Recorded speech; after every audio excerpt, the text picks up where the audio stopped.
Hi! Hello mga bata! Ready na ba kayo? Welcome sa Little Shikai TV. May inihanda kaming masaya at kapanapanabik na kwento para sa inyo. Tara na, simulan na natin!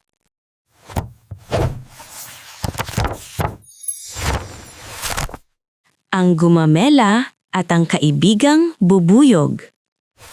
Sa isang tahimik, ngunit makulay na hardin, may tumutubong isang magandang halamang gumamela.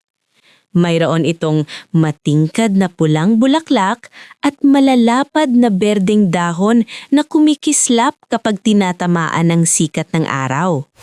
Tuwing umaga, marahang sumasayaw ang gumamela sa banayad na ihip ng hangin. Tila ba bumabati sa pagsisimula ng panibagong araw. Maraming kaibigan ang gumamela sa hardin. May mga paraparo na dumadapo sa kanyang bulaklak at may mga bubuyog na masayang kumukuha ng nektar. Ngunit may isang bubuyog na lalo niyang napapansin. Isang maliit, masigla at napakasayahing bubuyog na ang pangalan ay Bibo. Sa isang maliwanag na umaga, sumikat ang araw at nagbigay ng liwanag sa buong hardin. Magandang umaga! Masayang bati ni Gumamela. Umaawit ang mga ibon at ang mga bulaklak ay dahan-dahang nagbubukas upang batiin ang umaga. Masayang gumagalaw ang mga dahon ng Gumamela sa hangin. Ngunit maya-maya, napansin niyang parang may kulang. Parang may nawawala. Napatingin siya sa kanyang mga dahon at bigla siyang nalungkot. Nawawala ang isa niyang magandang berdeng dahon. Hindi niya alam kung nahulog ba ito, pinangay ng hangin o napunta sa ibang lugar. Habang iniisip niya ito, may narinig siyang mahina ngunit pamilyar na tunog sa paligid. Zum zum zum. Ito ay si Bibo, ang maliit na bubuyog. Nag-alala, lumipad siya palapit sa Gumamela at napansin ng malungkot na itsura ng kanyang kaibigan. Bakit ka malungkot? Tanong ni Bibo. May nawawala akong dahon. Sagot ng Gumamela. Huwag kang mag-alala. Tutulungan kitang hanapin ang dahon mo. Sabi ni Bibo. Talaga? Maraming salamat. Agad na napaisip si Bibo. Sa isang iglap, lumipad si Bibo sa buong hardin. Lumipad siya mula sa isang bulaklak patungo sa isa pa. Sumilip siya sa ilalim ng mga dahon. Tumingin sa tabi ng maliliit na bato at naghanap sa paligid ng damuhan.